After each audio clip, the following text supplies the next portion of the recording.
नमस्ते। आज हम लोग हिंदी वर्णमाला के अंदर छिपे एक बहुत ही दिलचस्प कोड को क्रैक करने वाले हैं।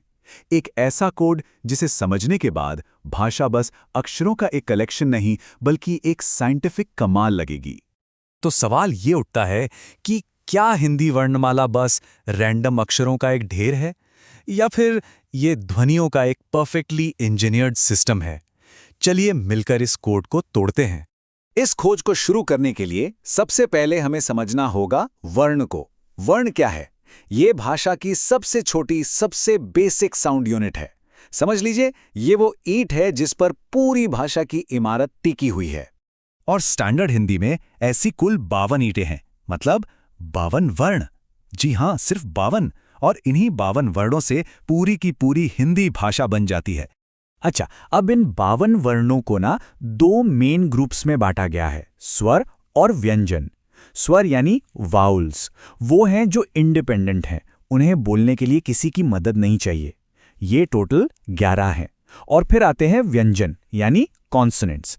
ये स्वरों के बिना बोले ही नहीं जा सकते, मतलब वो उन पर डिपेंडेंट है। ये मूल रूप से 33 हैं।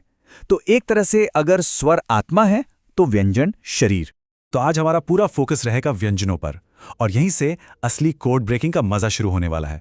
सबसे पहले मिलते हैं स्पर्श व्यंजनों से, जो एक बहुत ही खास बाई 5 ग्रिड में सेट किए गए हैं।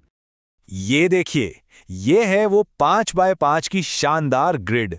इसमें 25 स्पर्श व्यंजन हैं। अब पहली नजर में तो ये बस एक टेबल लग सकती है ना? लेकिन असल में इसकी हर एक रो और हर एक कॉलम एक पहेली है। और इन पहेलियों के पीछे छिपा है एक बहुत ही गहरा साइंटिफिक सीक्रेट।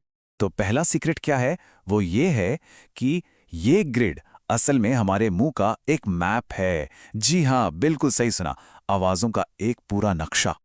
तो एक काम कैसे करता है? देखिए, इसकी हर रो, जिसे वर्ग कहते हैं, वो हमारे मुंह के एक स्पेसिफिक हिस्से से जुड़ी है।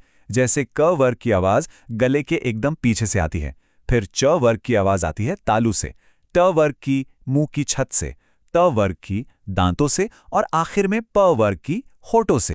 तो सोचिए, ये जो पंक्तियां हैं ये असल में गले के पीछे से शुरू होकर होठों तक का एक सफर है। कमाल है ना? ये दिखाता है कि ये सिस्टम कितना ज्यादा साइंटिफिक है। चलो, पंक्तियों का सीक्रेट तो खुल गया, लेकिन इन कॉलम्स का क्या? इनको समझने के लिए हमें दो मास्टर कीज की जरूरत पड़ेगी। पहली हमारी सांस और दूसरी हमारे गले में होने वाला वाइब्रेशन। चलिए इन चाबियों से अगले ताले खोलते हैं। तो हमारी पहली मास्टर की है सांस या हवा। कुछ व्यंजनों को बोलते वक्त मुंह से कम हवा निकलती है, उन्हें कहते हैं अल्प प्राण। और कुछ को बोलते वक्त ज्यादा हवा निकलती है, उन्हें कहते हैं महाप्राण। जैसे क और ख में क्या फर्क है? ख में एक ह की एक्स्ट्रा हवा है, बस यही। और इसको याद रखने का एक जबरदस्त हैक है, एक सीक्रेट कोड 135 वर्सेस 24। बस ये याद कर लीजिए, सब कुछ आसान हो जाएगा। ये देखिए, ये कोड कैसे काम करता है। हर रो में पहला, तीसरा और पांचवा कॉलम अल्प प्राण है, मतलब कम हवा, और दूसरा और चौथा कॉलम महाप्राण, मतलब ज्यादा हवा। 135 और 24 है ना? सिंपल। अब आते हैं दूसरी मास्टर की पर। यह है वाइब्रेशन। जब हम कुछ व्यंजन बोलते हैं तो हमारे वोकल कॉर्ड्स में वाइब्रेशन नहीं होता, वो है अघोष। और कुछ को बोलते वक्त वाइब्रेशन होता है, वो है सघोष। और हाँ, इसके लिए भी एक कमाल का सीक्रेट कोड है, 12 वर्सेस 345।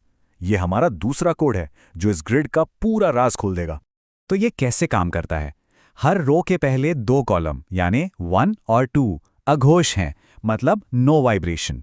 और आखिरी के 3 कॉलम 3, 4 और 5 सघोष हैं, मतलब वाइब्रेशन है। तो बस सांस और वाइब्रेशन के इन दो सिंपल नियमों ने पूरी ग्रिड को ऑर्गेनाइज कर दिया है। अच्छा, तो हमने 25 व्यंजनों का कोड तो क्रैक कर लिया, पर बाकी अक्षरों का क्या? वेल, सिस्टम उनके लिए भी है। जैसे य, र, ल, व, ये सब अल्पप्राण और सघोष हैं। श, श, स महाप्राण और अघोष हैं। और स्वर, वो तो सारे के सारे अल्पप्राण और सघोषी होते हैं। लेकिन हर सिस्टम में एक रूल ब्रेकर तो होता ही है ना? यहां वो है ह। देखिए, हवा के हिसाब से तो ये महाप्राण है, तो इसे श, श, स की टीम में होना चाहिए।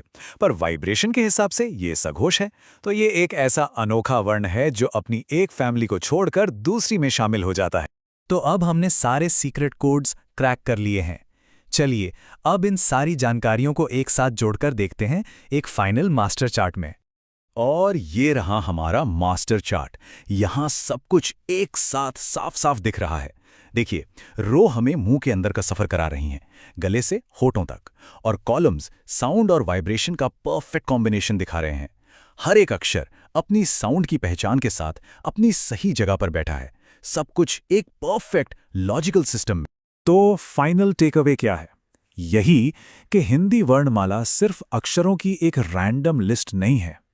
ये तो साउंड का एक पीरियोडिक टेबल है, एक पीरियोडिक टेबल ऑफ साउंड, जहां हर अक्षर को उसकी साइंटिफिक प्रॉपर्टीज के हिसाब से एक खास जगह दी गई है। तो इस पूरे परफेक्ट सिस्टम को देखने के बाद एक सवाल दिमाग में जरूर आता है, भाषा ज्यादा क्या है, एक साइंस या एक आर्ट? इस पर सोचिएगा जरूर।